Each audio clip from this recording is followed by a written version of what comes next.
ವಿಭಿನ್ನ ರೀತಿಯ ವಿಶೇಷ ಮಾಹಿತಿಗಾಗಿ ನಮ್ಮ ಚಾನಲನ್ನು ಸಬ್ಸ್ಕ್ರೈಬ್ ಮಾಡಿ, ಲೈಕ್ ಮಾಡಿ, ಶೇರ್ ಮಾಡಿ. ಮನಸ್ಸು ಬಿಚ್ಚಿ ಮಾತಾಡಿದಾಗ ಹಗುರ ಅನ್ಸುತ್ತೆ, ಏನೋ ಹೊಸತನ ಅನ್ಸುತ್ತೆ.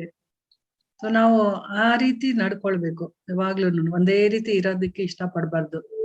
ಒಂದೇ ರೀತಿ ಅಂತಂದ್ರೆ ಒಳ್ಳೇದ್ರ ಕಡೆ ನಾನು ಹೇಳ್ತಾ ಇರೋದು. ಆಮೇಲೆ ಒಂದೇ ರೀತಿ ಇರಬಾರ್ದು ಅಂತ ಹೇಳ್ಬಿಟ್ಟಿದ್ದಾರೆ ಅಂತ ಬೇರೆ ಬೇರೆ ಏನೇನೋ ಮಾಡೋದು ಅಂತಲ್ಲ ಅಲ್ವಾ. ಅರ್ಥ ಹೆಂಗ್ ಬೇಕಾದ್ರೂ ಮಾಡ್ಕೊಬೋದಲ್ವಾ.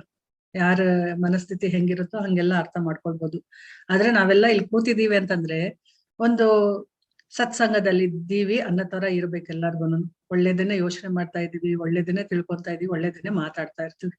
ಸೊ ಹಾಗಾಗಿ ಏನ್ ಹೇಳಿದ್ರು ಅದು ಒಳ್ಳೇದ ಕಡೆನೆ ಗಮನ ಹೋಗ್ಬೇಕು ಹೊರತು ಅಪಾರ್ಥ ಮಾಡ್ಕೊಳ್ಳೋದ್ರ ಕಡೆ ಅಲ್ಲ. ಈ ಜಗತ್ತಿಗೆ ಸೃಷ್ಟಿ ಆಗಿರ್ತಕ್ಕಂಥದ್ದು ಯಾರು? ಪರಬ್ರಹ್ಮ ಸ್ವರೂಪಿಣಿ, ಈಶ್ವರನಿಗೂ ಅತೀತವಾಗಿರ್ತಕ್ಕಂತಹ ಪರಬ್ರಹ್ಮ ಸ್ವರೂಪಿಣಿ ಈ ಪ್ರಪಂಚದ ಉತ್ಪತ್ತಿಗೆ ಕಾರಣ ಆಗಿರ್ತಾರೆ. ಅಂದ್ರೆ ಈ ಪ್ರಪಂಚ ಹಾಗೆ ಉತ್ಪತ್ತಿ ಆಗಿಲ್ಲ. ಏನೇ ಒಂದು ಆಗ್ಬೇಕಾದ್ರು ಒಂದು ಕ್ರಿಮಿ ಕೀಟ ಜನ್ಮ ಪಡಿಬೇಕು ಅಂದ್ರೂ ಸಹ ಆ ಪರಮೇಶ್ವರಿಯ ಅನುಗ್ರಹದಿಂದ ಮಾತ್ರ ಆಗುತ್ತೆ. ಹಾಗಾದ್ರೆ ನಾವ್ ಇಲ್ಲಿ ಬಂದಿಲ್ಲ, ದೇವರ ಕೃಪೆ ಇದ್ರೆ ಮಾತ್ರ ನಾವಿಲ್ಲಿ ಬಂದಿದ್ದೀವಿ ಅಂತನ್ನೋದಾದ್ರೆ ಪ್ರತಿಯೊಂದು ದೇವರ ಅನುಗ್ರಹದಂತೆ ನಡೆಯುತ್ತೆ.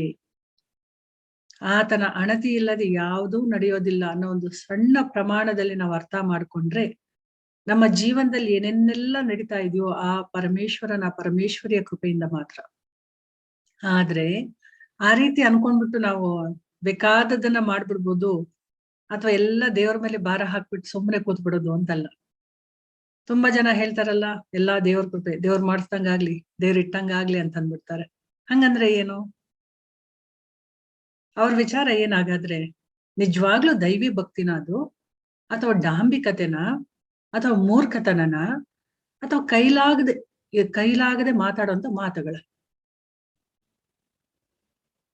ದೇವ್ರ ಇಟ್ಟಂಗಾಗ್ಲಿ, ದೇವ್ರ ಇಷ್ಟಪಟ್ಟಂಗಾಗ್ಲಿ ಎಲ್ಲಾ ದೇವ್ರೇ ನೋಡ್ಕೊಂಡ್ಬಿಡ್ತಾನೆ, ನಾನ್ ದೇವ್ರ ಪಾದಕ್ಕೆ ಹಾಕ್ಬಿಟ್ಟಿದ್ದೀನಿ ಅಂತ ಹೇಳ್ತಾರಲ್ವಾ ಎಲ್ಲಾರುನು. ಹಾಗಂದ್ರೆ ಏನು?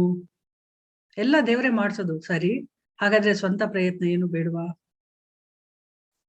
ಪ್ರಯತ್ನ ಇಲ್ಲದೆ ಇದ್ರೆ ಏನೂ ನಡೆಯೋದಿಲ್ಲ ಅಲ್ವಾ. ನಾವು ಏನಾದ್ರೂ ಒಂದಿಷ್ಟು ಮಾಡಬೇಕು. ಭಗವಂತನ ಮೇಲೆ ನಾವು ಭಾರ ಹಾಕದ ಮೇಲೆ ಭಗವಂತ ನಮಗ್ ಮಾಡಿಸ್ತಾ ಇದ್ದಾನೆ, ನಮ್ಗೆ ಜ್ಞಾನ ಕೊಡ್ತಾ ಇದ್ದಾನೆ, ದುಡಿಯೋ ಶಕ್ತಿ ಕೊಟ್ಟಿದ್ದಾನೆ. ಹಾಗಾದ್ರೆ ನಾವು ಪ್ರಯತ್ನ ಮಾಡ್ಬೇಕು.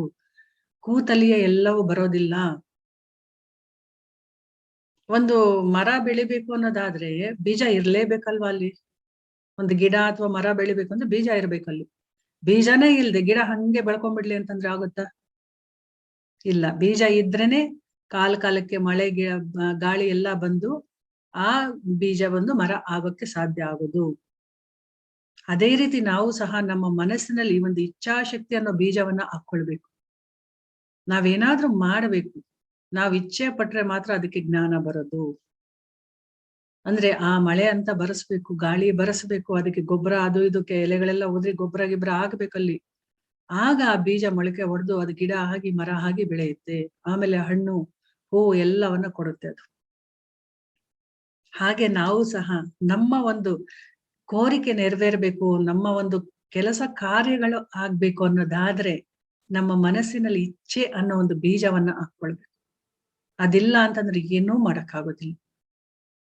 ಬೆಳಗ್ಗೆ ನಾನು 3:30 ಹೇಳ್ಬೇಕು, 5 ಗಂಟೆಗೆ ಎದ್ದೊಳ್ಬೇಕು, 7 ಗಂಟೆಗೆ ಹೇಳ್ಬೇಕು ಅನ್ನೋದೇನದು? ಇಚ್ಛೆ. ನಾನು ಇಂಥ ಕೆಲಸ ಮಾಡ್ಬೇಕು, ಹೀಗೇ ಇರಬೇಕು ಅನ್ನೋದೇನದು? ಇಚ್ಛೆ. ಆ ಇಚ್ಛೆಗಳು ಇದ್ದಾಗ್ಲೇ ನಾವೇನಾದ್ರೂ ಮಾಡಕ್ಕಾಗುದು.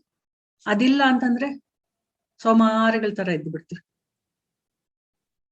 ಮನುಷ್ಯನಿಗೆ ಇಚ್ಛಾಶಕ್ತಿ ಇರಬೇಕು. ತಾನು ಏನಾದ್ರೂ ಬೆಳಿಬೇಕು, ಏನಾದ್ರೂ ಮಾಡ್ಬೇಕು, ಏನಾದ್ರೂ ಸಾಧಿಸ್ಬೇಕು. ತನ್ನ ಘನತೆ, ಗೌರವ, ಮರ್ಯಾದೆ ಪ್ರತಿಯೊಂದು ತನ್ನಿಂದ ಗಳಿಸ್ಕೊಳ್ಬೇಕಾಗಿರ್ತಕ್ಕಂಥದ್ದು. ಬೇರೆ ಯಾರಿಂದನೂ ಇದನ್ನ ಮಾಡಕ್ಕಾಗಲ್ಲ. ಪ್ರಯತ್ನ ಅನ್ನೋದಿರ್ಬೇಕು. ಅದಕ್ಕೆ ಗುರು ಅನುಗ್ರಹ ಇರ್ಬೇಕು, ದೈವಿ ಶಕ್ತಿ ಇರ್ಬೇಕು. ಮೂರನೇದು ನಮ್ಮ ಬಲನೂ ಇರಬೇಕು, ನಮ್ಮ ಒಂದು ಇಚ್ಛಾಶಕ್ತಿನ ಇರ್ಬೇಕು. ಆಗಷ್ಟೇ ಆಗುತ್ತೆ. ನಾವು ಕೆಲಸ ಮಾಡ್ಬೇಕು ಅಂದ್ರೆ ಅದಕ್ಕೊಂದು ಕಾರಣ ಇರ್ಬೇಕಲ್ವಾ. ಕಾರಣ ಬೇಕು, ಅದು ಇಚ್ಛೆ ಆಗಿರ್ಬೇಕು. ತಾಯಿನೂ ಸಹ ತಾನು ಇಚ್ಛೆ ಪಟ್ಟ ರೀತಿನಲ್ಲಿ ರೂಪಗಳನ್ನ ಧರಿಸ್ಕೊಂಡು ಅವತಾರಗಳನ್ನ ತೆಗೆದು ಸಕಾಲಕ್ಕೆ ಕಾಲಕ್ಕೆ ಏನೆಲ್ಲ ಮಾಡ್ಬೇಕು ಆ ಅವತಾರಗಳಿಂದ ಆ ಕಾರ್ಯಗಳನ್ನ ಮಾಡ್ತಾ ಇರ್ತಾಳೆ. ಅದೇ ರೀತಿ ನಾವು ಸಹ ನಮ್ಮ ಕೆಲಸ ಕಾರ್ಯಗಳು ಆಗ್ಬೇಕು ಅನ್ನೋದಾದ್ರೆ ನಾವು ಇಚ್ಛೆಗಳನ್ನ ಇಟ್ಕೊಳ್ಬೇಕು. ಇಲ್ಲ ಅಂತಂದ್ರೆ ಏನೂ ಮಾಡಕ್ ಆಗೋದಿಲ್ಲ. ಪ್ರತಿಯೊಬ್ಬರಿಗೂ ಚಿಕ್ಕಂದಿನಾನೇ ಒಂದು ಆಸೆ ಇರುತ್ತೆ, ನಾನ್ ಡಾಕ್ಟರ್ ಆಗ್ಬೇಕು, ನಾನ್ ಲಾಯರ್ ಆಗ್ಬೇಕು, ನಾನು ಏನೋ ಸೈಂಟಿಸ್ಟ್ ಆಗ್ಬೇಕು, ಅಥವಾ ನಾನ್ ಡ್ಯಾನ್ಸರ್ ಆಗ್ಬೇಕು. ಈ ತರ ಏನೋ ಒಂದು ಒಳಗಡೆ ಇರ್ತಾ ಇರುತ್ತೆ. ಬರೀ ಇದ್ರೆ ಸಾಕಾಗೋದಿಲ್ಲ, ಆ ರೀತಿ ಕೆಲಸನೂ ನಡಿಬೇಕು.